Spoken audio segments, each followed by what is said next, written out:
There are minority populations living across the globe. Oftentimes, they are incredibly unique, even though they might be in plain view.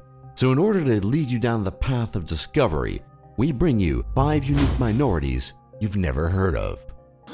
Many people might believe the Basque people to be just a subset of the larger French and Spanish populations they are surrounded by, but nothing could be further from the truth. The reality is that the Basque people, who live in what is called Basque Country, nestled between France and Spain, are truly unique. The Basque people have retained distinctive genetic markers that separate them from the surrounding populations, and perhaps more importantly, they speak a language unrelated to any other known language in the world. Hori lehenengo urtea izan zen. Bigarrena asko hobeto igo daroa. Bi gauzagatik. Lehenengoa...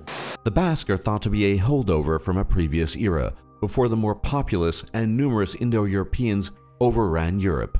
This unique identity has sometimes been a problem for the Basque, as in the past organizations such as the ETA, which stands for Euskadi eta Askatasuna, or Basque Country and Freedom, would sometimes resort to violence and terrorism to get their way, seeking a separate nation-state for the Basque people. Things have calmed down a bit in the last few decades, and more importantly, the Basque have left their legacy on other things as well.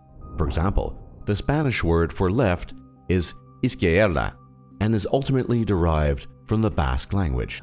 The Ainu are a nearly forgotten people living primarily on the northern island of Hokkaido in Japan. They are thought to be the first inhabitants of the island, though their ultimate history has been lost to time. They appear physically distinct from the Japanese in the sense that, though being Asian genetically, they appear almost European looking, and their culture remains distinct from Japanese culture as well. The Ainu have always been hunter-gatherers, hunting the abundance of game that was formerly present on the island of Hokkaido. However, over time, through a process of cultural assimilation and pressure from the majority Japanese population, much of Ainu culture has disappeared, including the unique language, which has fewer than 100 speakers left. The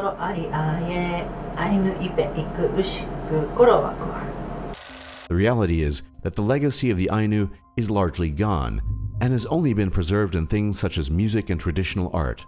Like many ancient peoples of the world, the transition from tradition to modernity has not been kind to the Ainu. The Sami are an indigenous Finno-Ugric people inhabiting the northernmost parts of Scandinavia and parts of northwestern Russia. Although their language is distantly related to Finnish, the traditions of the Sami, as well as their cultural practices, remain distinct from those of their Finnish and Scandinavian neighbors. Like many indigenous peoples, the Sami have struggled to maintain their way of life while at the same time attempting to cope with the modern reality of Scandinavian culture. Norway in particular has been criticized internationally for the forced Norwegianization of the Sami people in an effort to assimilate the Sami into a monolithic Norwegian culture. Sami are traditional reindeer herders and receive almost all they need from the reindeer, ranging from meat to fur and beyond. Traditional garb tends to be colorful red and blue and designed to keep the wearer warm in the Arctic climate the Sami hail from. Unlike the Ainu, though the Sami are a minority, they have been able to persist and cling to their ancient heritage, in part because of the more accommodating nature of their majority population neighbors compared to the Japanese in places such as Sweden and Finland. The Kashubians are a minority population within Poland with their own distinct traditions, language, and sense of identity. Most famously, the current president of the European Council, Donald Tusk, is a Kashubian.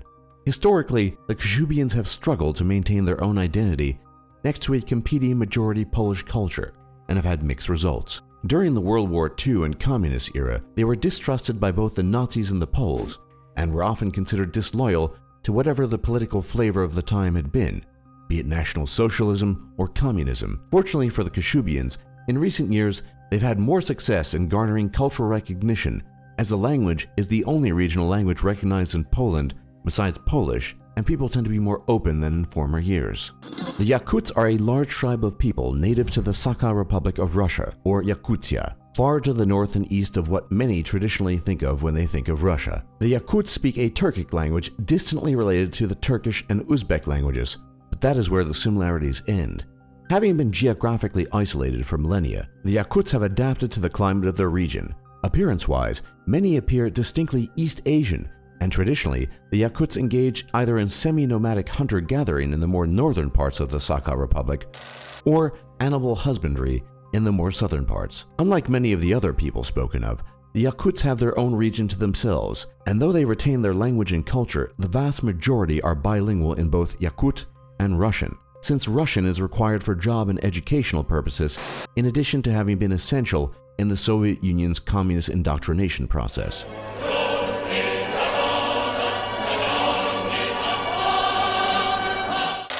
Strikingly, Yakutia also has the honor of hosting the coldest city in the world, which is Oymyakon, where the temperatures can drop to a startling -50 Celsius or -58 Fahrenheit.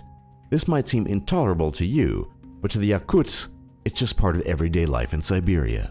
For more top lists just like this, be sure to leave a like and subscribe if you haven't already, and don't forget to check out our other lists. And thanks for watching, and thanks for learning.